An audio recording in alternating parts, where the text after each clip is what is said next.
Meus irmãos, graça e paz a todos, estamos aqui para mais uma super dica de leitura e essa dica é maravilhosa, como todas que eu dou aqui, principalmente que esse comentário, o comentário de Marcos, é o melhor comentário que nós temos em língua portuguesa.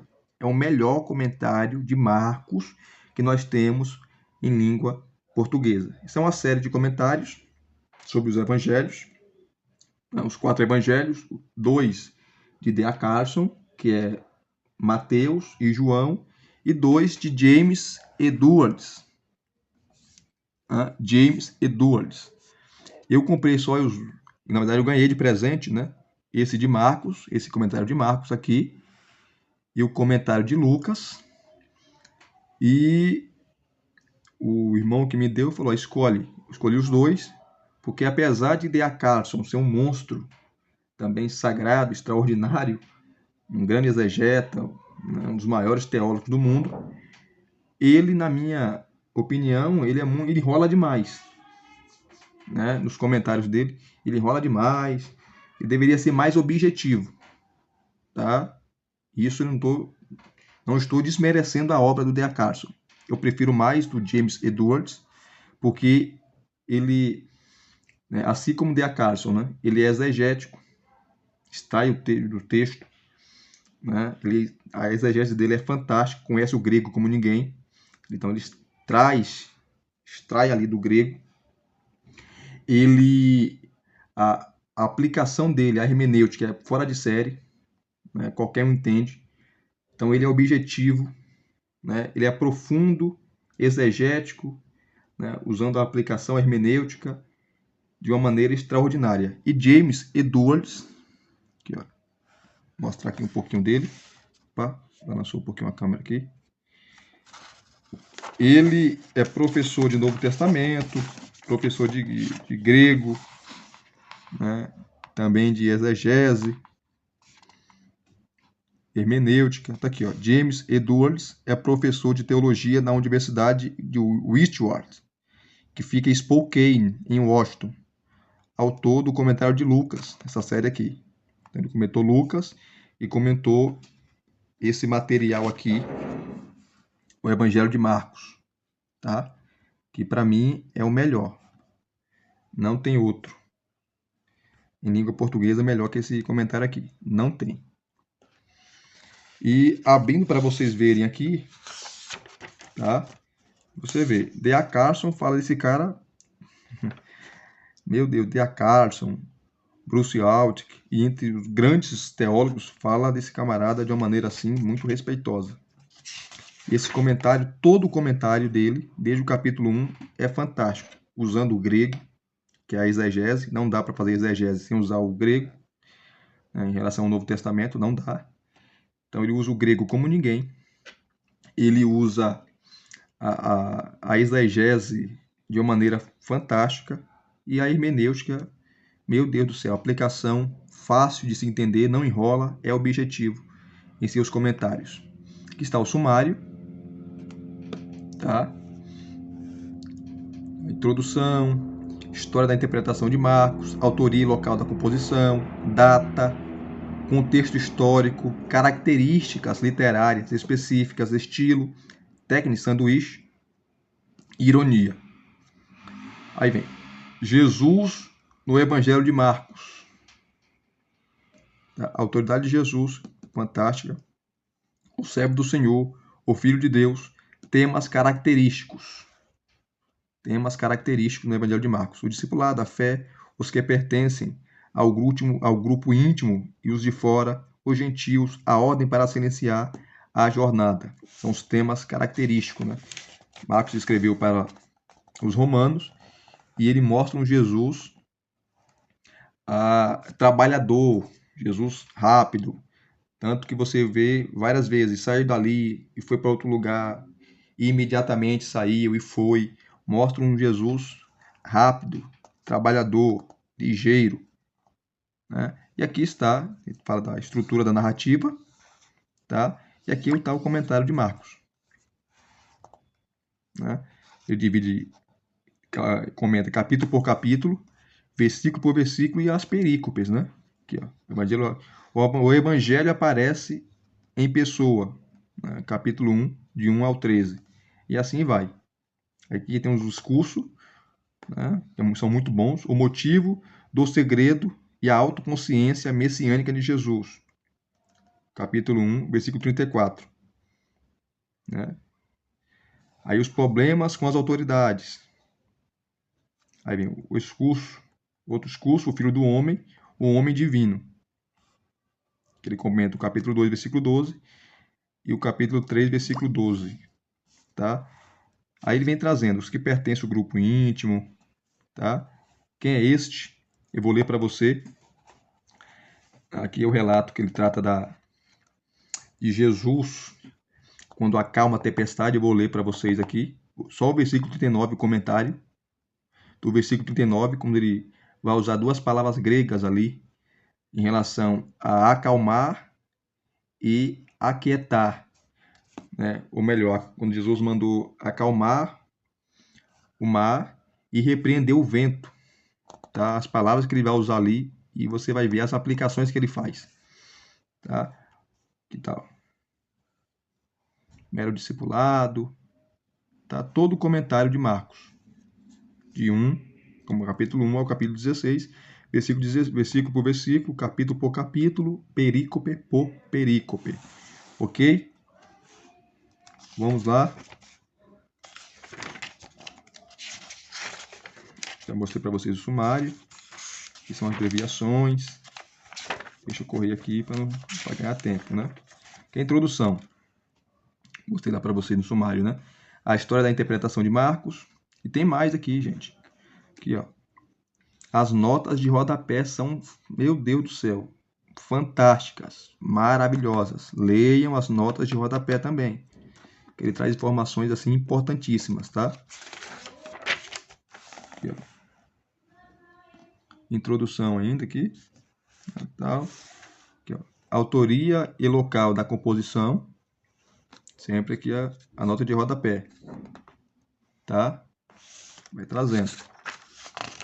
Veja que maravilha. Sempre as notas de rodapé. Né? Camarada conhece demais, meu Deus do céu.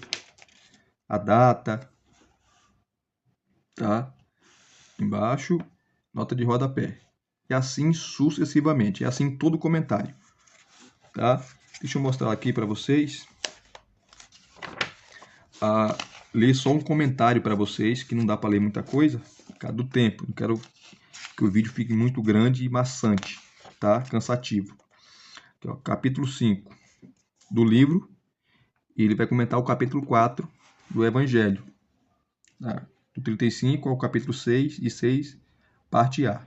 Eu vou ler só o comentário que ele faz do versículo 39 do capítulo 4, quando Jesus repreende ali o mar, repreende o vento e o mar, manda o mar se aquietar, se acalmar. Vamos lá. A perícope é Jesus, o tranquilizador das tempestades. Ah, vamos lá. Aqui, eu até marquei aqui. Versículo 39. Vou ler para vocês. Olha só que maravilha, gente. Olha só. Capítulo 4, versículo 39, ele comentando. Os discípulos, no entanto, não são abandonados no perigo aquático. Jesus se levantou, repreendeu o vento e disse ao mar: aquiete-se, acalme-se. O vento se aquietou e se fez completa bonança. Aqui ele faz agora um paralelo, né, com Jonas, o livro de Jonas, que é semelhante aqui o que Marcos faz, né? Quando Jonas é jogado fora do navio, o mar se acalma. Jonas capítulo 1, versículo 15. Isso também acontece na tempestade do mar da Galileia. E a natureza é feita para se conformar à resposta de seu mestre. Olha só que, né, fantástico, né? Coisa maravilhosa.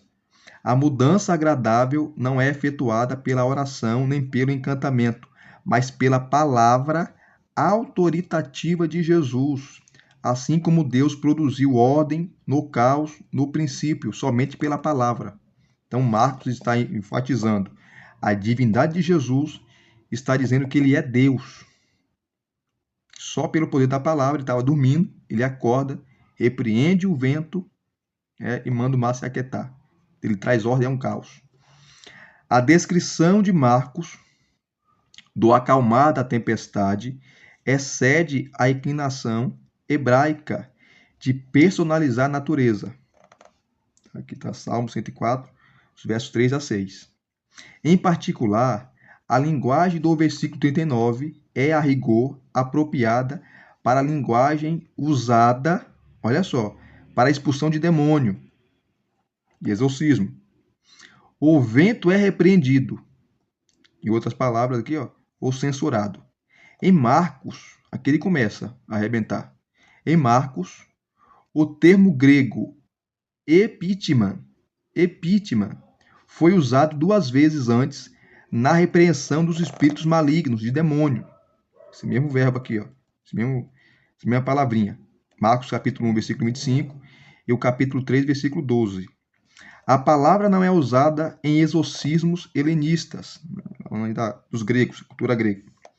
É um termo um tanto técnico nos exorcismos judaicos para a palavra de ordem, né, que traz ordem ao caos, né, proferida por Deus ou por seu porta-voz, por intermédio da qual, olha só, a palavra traz ordem, proferida por Deus ou por seu porta-voz, profeta, né, por intermédio da qual os poderes malignos são subjugados.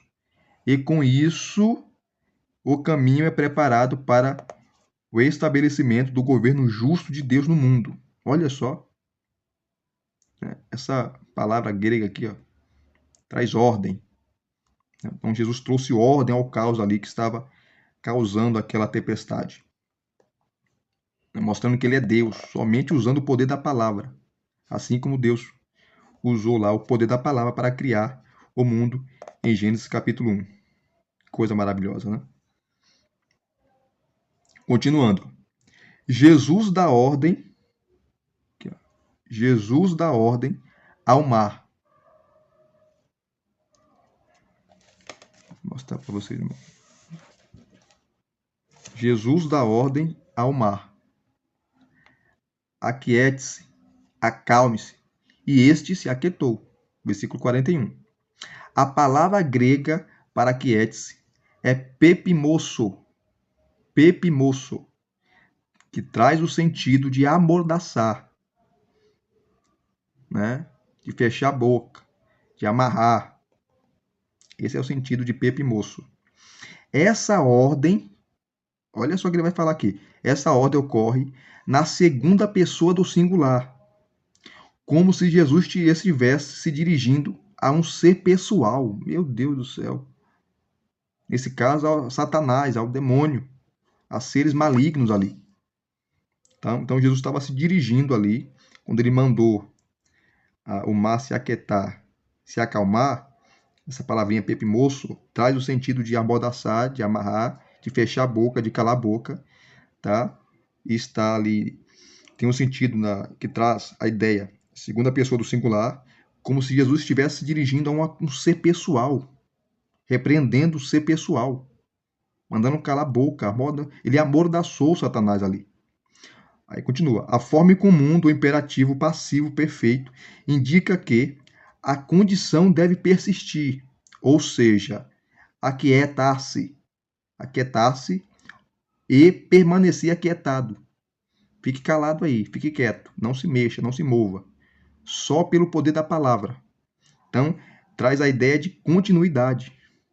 Continue ficando quieto, né? Fique quietinho aí, não se mova.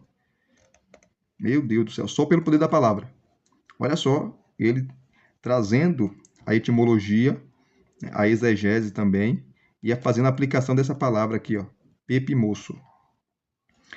Tal linguagem é mais apropriada para as forças demoníacas que para a natureza. Tal linguagem é mais apropriada para as forças demoníacas que para a natureza inanimada.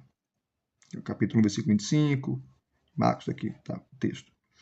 No Antigo Testamento, o vento e as águas, com frequência, simbolizam as forças hostis sobre as quais Deus prevalece. O evento do acalmar da tempestade é considerado, em geral, como um milagre da natureza, relatado como hipérbole e metáfora, a fim de enfatizar o poder extraordinário de Jesus. Ele é Deus. É isso que Marcos está trazendo. A linguagem do versículo 39, no entanto, descreve Jesus como um homem forte. Então, os capítulos e versículos do Evangelho. Que subjuga Satanás e saqueia seus subordinados malignos. O poder de Jesus sobre as forças da natureza, e a linguagem em que esse fato é descrito, prenuncia seu poder sobre as forças que perturbam a natureza humana. Olha só, gente. Na história do homem Gerazeno e possesso, né? Aquele gadareno. Está no capítulo 5, de 1 a 20. Não dá para ler porque, né, então o vídeo vai ficar muito longo. Jesus, nas duas histórias, subjuga, tanto no capítulo 4 como no capítulo 5, subjuga as forças hostis que tentam preveni-lo. Ele amordaça, ele subjuga, né, as forças hostis que tentam preveni-lo de estender seu ministério para as regiões dos gentios. Olha só. Só trabalhando aquela palavra, Pepe Moço.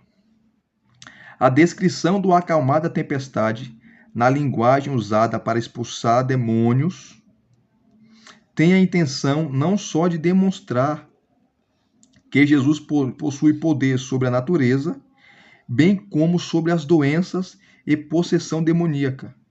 Seu propósito último é mostrar que Jesus faz o que só Deus pode fazer, usando o poder da palavra. Olha só Deus pode fazer. Então ele é Deus. Aqui ele traz que não dá para ler, né? O nota de rodapé, que é maravilhosa. Continuando.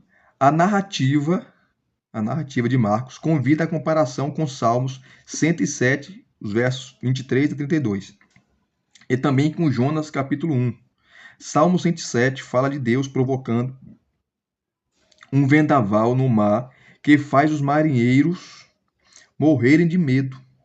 Eles clamam a Deus em seu desespero, e o Senhor reduziu a tempestade a uma brisa e serenou as ondas. Talvez Marcos também esteja pensando nesse salmo aqui. Ó. Olha só a comparação que ele faz, gente. Maravilhosa. Né? A linguagem e o padrão desse salmo estão inconfundivelmente refletidos na história de Marcos. No Antigo Testamento, só Deus tem o poder para acalmar as tempestades naturais como essa. Então, se Jesus acalma a tempestade, ele é o quê? Ele é Deus. Aqui as referências. Tá? Também, que cita uma obra aqui, a apócrifa, né? Marcos, nessa história, informa-nos que o mesmo poder e autoridade pertence a Jesus. O mesmo poder do Pai é o poder do Filho. Então ele é Deus. Em uma alusão final da história, em uma alusão final à história de Jonas, no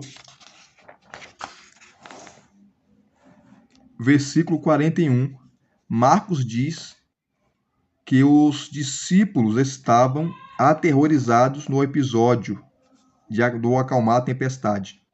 Quem é este que até o vento e o mar lhe obedecem? Eles ficaram assim, que eles conheciam o Antigo Testamento. Sabia que só Deus tinha aquele poder. Então Jesus era Deus. É. O grande medo deles repete literalmente o medo dos marinheiros na história de Jonas, que está o termo grego, na Septuaginta, né? Os marinheiros pagãos da história de Jonas reconheceram Deus na presença do milagre e ofereceram sacrifícios a ele. Jesus, no acalmar a tempestade no lago Mar, faz mais uma vez o que só Deus pode fazer. E Marcos convida e Marcos convida os discípulos daquela época e agora a reconhecer em Jesus a mesma presença de Deus. Veja só o versículo 39, gente, ele comenta. Então, imaginou? Né? Então, é um comentário assim maravilhoso, extraordinário. Eu só li só um versículo aqui, o versículo 39 do capítulo 4. Mas todo o comentário do capítulo 1 ao capítulo 16, versículo por versículo, ele traz essa profundidade. Então, imagine você pregando isso.